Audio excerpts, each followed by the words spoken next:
Hello friends, இன்றைக்கி சப்பாத்திக்கு சூப்பரான ஒரு முட்டை கிரேவி எப்படி செய்யுதுன்னு பார்க்கலாமா? நான் இப்போ ஒரு 5 முட்டை எடுத்து உரித்து வச்சுக்கிட்டேன். இப்போ குக்கரில் தான் இல்லை, நீங்கள் கடாயிலனாலும் சேர்த்துக்கலாம். 2 பல்லாரி வெங்காயம் எடுத்து கொஞ்சம் பெருசு, நம்ம மிக்சியில் அரைக்க தான் போகிறோம், அதனால் பெருசாக கட் பண்ணாலும் ஓகே தான். 2 தக்காளி எடுத்து போட்டுக்கோங்க. ஒரு துண்டு இஞ்சியை குட்டி குட்டியாக நறுக்கி குக்கரில் சேர்த்துக்கோங்க. அதுக்கப்புறம் ஒரு 10 பல் பூண்டு, இஞ்சி பூண்டு பேஸ்ட்டு போடுவோம் இல்லையா, அதுக்காக இந்த மாதிரி போட்டு, அதுக்கு தனியாக அரைக்க முடியாது, இந்த மாதிரி போட்டு அரைச்சிக்கலாம். அப்புறம் ஒரு 10 இல்லை, இதுக்கு குட்டி குட்டி முந்திரி பருப்பு தான், நீங்கள் ஒரு 7-8 முந்திரி பருப்பு போட்டுக்கோங்க. கொஞ்சமாக தண்ணி. நான் இதை என்ன பண்ண போகிறேன் அப்படின்னா, ஒரு 2 விசில் விட்டு எடுத்துக்க போகிறேன். இல்லை நீங்கள் கடாயில் வேக வச்சு ஒரு 5 நிமிஷம் வேக வச்சு எடுக்கணுனாலும் எடுத்துக்கலாம். இப்படி வேக வச்சு எடுக்கும்போது பச்சை வாசனை எல்லாம் சூப்பராக போயிடும். இந்த கேப்பில் நம்ம முட்டையை உரித்து வச்சுக்கலாம். இதை மிக்ஸி ஜாரில் சேர்த்து நல்லா ஃபைன் பேஸ்ட்டாக அரைச்சி எடுத்துருங்க. இங்கே பாருங்கள், நான் எந்த அளவுக்கு அரைச்சி எடுத்திருக்கேன் அப்படின்னு சொல்லிட்டு. அரைச்சி எடுத்ததுக்கப்புறம் முட்டையை உரித்து வச்சாச்சா, கடாயில் எண்ணெய் ஊற்றி கடுகு போட்டுக்கலாம். கடுகு கொஞ்சம் வெடிக்கிற வரைக்கும் வெயிட் பண்ணுங்கள்.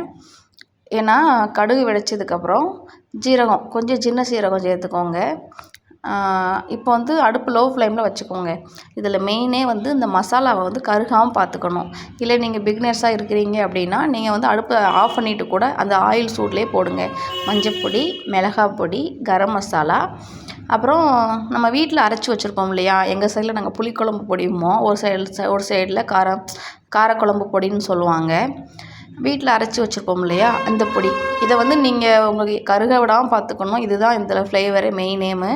இது உப்பு உரப்புலாம் உங்களுக்கு தேவையான அளவு போட்டுக்கோங்க. என் பிள்ளைங்க உரப்பு ரொம்ப சாப்பிட மாட்டாங்கிறதுனால நான் கொஞ்சமாக மிளகாய் பொடி சேர்த்துக்கிட்டேன்.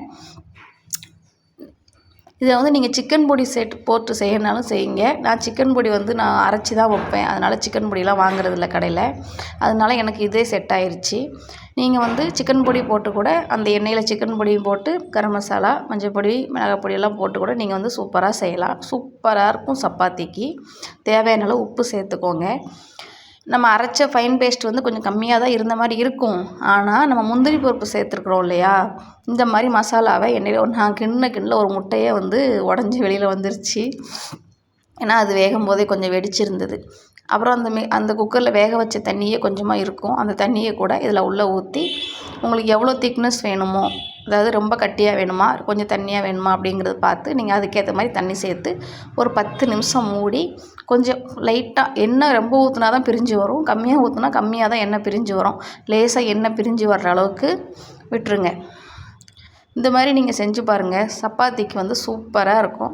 செஞ்சு பார்த்துட்டு எப்படி இருக்குன்னு கமெண்ட் சொல்லுங்கள். பாருங்கள், ஓரளவுக்கு எண்ணெய் பிரிஞ்சு வந்துருச்சு லைட்டாக. நான் கம்மியாக தான் எண்ணெய் ஊற்றினேன். ஏன்னா எண்ணெயாக சாப்பிட்ற மாதிரி இருக்குது அப்படின்னு சொல்லிட்டு மேலே லைட்டாக மல்லித்தலை தூவி இறக்கிட்டோம் அப்படின்னா சூப்பராக இருக்கும். சூப்பரான முட்டை கிரேவி.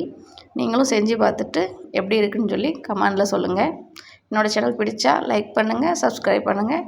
சூப்பரான முட்டை கிரேவி ரெடி. உண்மையிலேயே சாப்பிடும்போது பன்னீர் ஃப்ளேவரில் இருந்தது. பன்னீர் நார்த் இந்தியாவில் பன்னீர் ஃபேமஸ்ஸு. லக்னோலலாம் நார்த் இந்தியானாலே பன்னீர் ஃபேமஸ்ஸு.